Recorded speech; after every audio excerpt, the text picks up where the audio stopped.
seja muito bem-vindo, muito bem-vinda ao Jana Responde. Nessa série de vídeos eu vou responder as suas principais dúvidas sobre os procedimentos ambulatoriais cirúrgicos. E no vídeo de hoje a gente vai conversar sobre hérnias, prolapso de reto, reposicionamento do bulbo ocular, cistocentese de alívio e drenos. Mas antes de eu começar a responder as dúvidas sobre esse assunto, clica aqui em curtir e se inscreve no canal para que esse vídeo alcance o máximo de veterinários possíveis para que a gente possa melhorar cada vez mais a medicina veterinária. Deixou seu like? Então deixa aí. E se você quiser que a sua dúvida apareça aqui no próximo vídeo, deixa ela aqui nos comentários, combinado? Então bora lá para as principais dúvidas de hoje. Dúvida número 1. Como eu posso ter certeza que eu já posso remover o dreno? Bom, nessa dúvida, a pessoa não me falou se seria um dreno numa ferida, um dreno torácico, por exemplo, mas vamos lá. Drenos em feridas, você deve remover esse dreno em até 5 dias, tá? Então 5 dias é o tempo máximo para você deixar um dreno numa ferida. Por quê? Porque esse dreno, ele atua como corpo estranho. E se você deixar ele por muito mais tempo, ele vai estar prejudicando mais aquela sua ferida do que te ajudando no seu processo cicatricial, tá? Então 5 dias é o tempo máximo que você pode deixar um dreno numa ferida. Mas Janaína, se ainda tiver seroma, o que eu faço? Não tem problema, Vete. Normalmente eu removo um dreno passivo numa ferida em 3 dias, tá? E depois disso, quando a gente remove o dreno, a gente tem um pequeno orifício que é o orifício de saída e por ali continua sendo realizada a drenagem de secreções que possam ainda estar sendo formadas naquela lesão, tá? Então não tem problema, você vai remover ele com no máximo 5 dias e é tempo suficiente para você ter ali a parada, né, de produção de seroma. Normalmente com 5 dias, associado com uma bandagem compressiva, você não tem mais seroma sendo produzido naquele ferimento, tá? Janaína, se fosse o dreno torácico? O dreno torácico já é um pouco diferente. O dreno torácico, como se trata ali de uma alteração em tórax, onde tem alteração da pressão negativa e alteração na respiração desse paciente, você pode deixar ele por um tempo prolongado, tá? Os drenos de tórax, eles são drenos ativos, então o circuito ele é todo fechado, o que diminui as chances de infecção ascendente. Então, você pode deixar esse dreno por um tempo maior, ou seja, até quanto aquele paciente estiver precisando. E aí, isso daí vai variar de acordo com a patologia, pós-operatório, alguma efusão, trauma, vai variar de acordo com o que aquele paciente tem e o porquê você precisou colocar um dreno torácico naquele paciente, tá? Mas, no geral, os drenos torácicos você pode deixar por um tempo maior, enquanto aquele paciente precisar restabelecer a pressão negativa. Combinado? Pergunta número 2. Qual o local correto para realizar a cistocentese de alívio? Se você não sabe, um dos principais passos para realizar uma boa desobstrução uretral num felino é realizar a cistocentese de alívio. Se você não sabe, vai aparecer um link aqui em cima para você assistir uma live que eu falei sobre desobstrução uretral e que eu te falo aí o passo a passo para desobstruir um felino de forma eficiente, tá? E a cistocentese de alívio é um desses principais passos. E como é que você vai realizar essa cistocentese? Eu sei que você tem muito medo de, eu vou romper essa vesícula urinária, Janaína, não vai dar certo, eu não sei fazer, eu tenho medo. Enfim, eu sei que uma série de dúvidas chegam aí na sua cabeça na hora que você tem que fazer uma cistocentese de alívio. E eu também já tive esses medos, tá?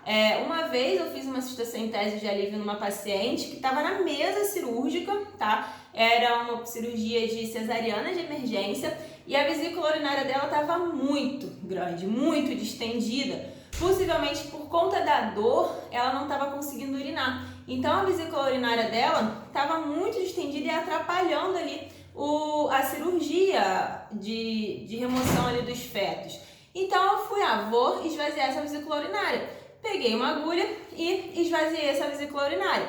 No mesmo momento que começou a sair a urina, a bexiga ela fez E o furinho que eu tinha feito ali para remover, né, a urina virou um rombo. Virou um rombo e ainda bem que aquele paciente já estava aberto ali na mesa cirúrgica, né? Mas hoje eu sei que aconteceu isso por quê? Porque eu fiz essa cistocentese de maneira errada.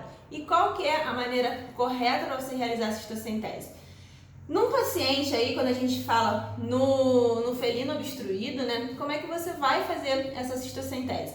Você vai introduzir a sua agulha num ângulo de 45 graus, o mais próximo possível da região de trígono. Por quê? Porque na região de trígono, essa vesícula urinária ela está menos distendida. Então, se ela está menos distendida, as chances de ter uma ruptura por conta da introdução da agulha são menores, tá? Se você faz na região mais cranial da vesícula urinária, você tem uma vesícula urinária muito mais distendida, então a parede dela está muito mais fina e no momento que você introduz a agulha, as chances de ter uma ruptura vesical são muito maiores, tá? E foi exatamente isso que eu fiz nessa paciente. Eu não fiz lá perto do trígono, eu fiz mais nessa porção cranial aí da vesícula urinária. Então causou essa ruptura, esse rombo aí, né? Que virou de um furinho de uma agulha de insulina, virou um rombo grande.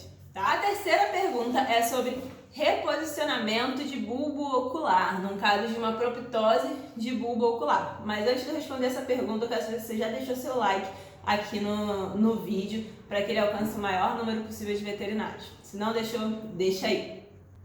Fechou?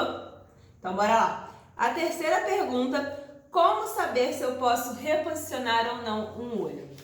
Existem alguns fatores, tá? Basicamente 3 fatores que você tem que avaliar nesse olho com proptose para saber se você pode reposicionar ou não esse olho. E quais são esses fatores? Eu vou te falar aqui o principal, tá? O principal fator que você tem que avaliar é a quantidade de músculos extraoculares rompidos, tá? A gente tem 7 músculos extraoculares. E qual que é a função desses músculos? Esses músculos eles têm como função que manter o olho centralizado. Então eles funcionam como um cabo de guerra, fazendo com que o olho ele permaneça centralizado ali na órbita, tá? Então, se você tem a ruptura de algum desses músculos extraoculares, você vai ter um deslocamento desse olho que não vai estar mais centralizado, vai estar ali para a direita, para a esquerda, para cima, para baixo, enfim, mas não vai estar centralizado. Então, se você pega um paciente com proptose do bulbo ocular, muito mais comum em braquicefálicos, né, onde o trauma, para que ocorra isso, ele tende a ser um trauma mais leve do que em pacientes mesocefálicos ou dolicocefálicos. Nesses pacientes, antes de tudo, você vai fazer o ABC do trauma, tá? Muitas vezes no braquicefálico, o paciente, o tutor chega com um histórico de que estava no banho tosa, segurou com mais força e foi o olho para fora. Às vezes até mesmo você tá ali contendo o paciente, fazer algum procedimento, o olho para fora, tá? Por serem casos menos graves, normalmente são animais que o reposicionamento ele é muitas vezes mais viável, tá? Mas sempre realizar o ABC do trauma.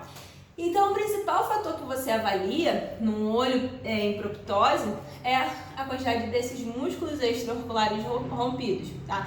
Então, se você tem somente um músculo extraocular rompido, você vai realizar esse reposicionamento, tá? E é você, clínico, plantonista, que atendeu esse paciente que vai realizar esse reposicionamento, tá? Não tem mistério, não é difícil. Se você quiser que eu te fale como é que você faz esse reposicionamento, deixa aqui nos comentários que no próximo Jana Responde eu te falo como é que faz esse reposicionamento, tá? Se você tem 2 músculos rompidos, você pode realizar a tentativa de reposicionamento desse bulbo ocular, porém, existem grandes chances desse olho ele protruir novamente quando você tirar ali a tarsografia, tá? Então, deixar claro para o tutor que o reposicionamento ele pode ser realizado, mas não é garantido que vá funcionar, tá bom? Se você tiver 3 músculos extraoculares ou mais rompidos, nem adianta fazer esse reposicionamento que não vai dar certo, tá? Os outros fatores que você vai avaliar são o quê? A integridade da córnea, da esclera, avaliar se o olho não está perfurado, não tem uma úlcera, tá? Então, avaliar a viabilidade da córnea, da esclera e associar com a quantidade de músculos extraoculares rompidos para saber se aquele olho ele pode ser reposicionado ou não, tá? Por exemplo, esse olho aqui, ó, você não vai reposicionar, tá? Mas esse olho aqui, você pode e deve reposicionar. Combinado? Quarta pergunta desse primeiro episódio do Jana Responde. Posso usar açúcar para realizar a redução do prolapso de reto? Poder, pode, tá? Poder você pode, mas não é a minha recomendação, tá? Muitos profissionais utilizam o açúcar, mas eu não acho uma boa ideia. Eu acho que você vai estar passando ali algo áspero, numa mucosa, tá? Então tem chances de lesionar essa mucosa, causa mais dor, por mais que o animal esteja sedado. Lembre-se de sedar esse paciente. Eu prefiro não utilizar o açúcar. E o que eu uso? Eu uso gelo, tá? Ou aquelas compressas de gelo biológico, sabe? Aquelas placas de gelo biológico, que muitas vezes é o que tem na geladeira dos consultórios, né? Gelo mesmo, de forminha de gelo é o melhor, tá? Ou solução fisiológica gelada, só que muitas vezes você não tem, quer dizer, muitas vezes não, né? Você não tem solução fisiológica gelada lá na geladeira do consultório, da clínica, do hospital. Então, o que você pode fazer? Conheço uma amiga minha, falou uma vez que ela bota essas placas de gelo biológico num balde ali, num recipiente e coloca soro. Coloca a solução fisiológica para que essa solução fisiológica absorva ali o gelo dessa placa de gelo biológico, tá? Eu acho que dá muito trabalho e a solução fisiológica acaba voltando para a temperatura normal mais rápido, né? Então, eu utilizo ou o gelo normal ou a placa de gelo biológico, se for só isso que eu tiver à disposição ali na geladeira, no congelador do consultório da clínica. E como é que você vai fazer isso sem machucar, né, o reto desse paciente? Afinal de contas, a mucosa é um tecido delicado, né? Você não pode manipular ele de qualquer jeito. E a placa de gelo biológico, ela é bruta. Então, você pode envolver com uma compressa e deixar ali por baixo do reto, tá? Deixar ali um tempo, ou do jeito que eu faço, vai aparecer um vídeo aqui em cima que vai te mostrar como fazer isso. Você vai usar a placa de gelo biológico e vai manipulando ali, botando, tirando, botando, tirando. Em torno de 5 minutinhos, se a mucosa estiver íntegra, você já tem a diminuição do edema e você consegue reposicionar. A última pergunta desse Jana Responde de hoje é sobre hérnia. Deixa seu like se você ainda não deixou, para eu poder falar dessa última pergunta, tá? Essa última pergunta está mais relacionada com a indicação para um procedimento cirúrgico, né? E com relação às hérnias. Qual seria essa pergunta? Se for um útero ou alça intestinal herniado, né? É mais fácil de resolver, né? Mas se for a bexiga estrangulada.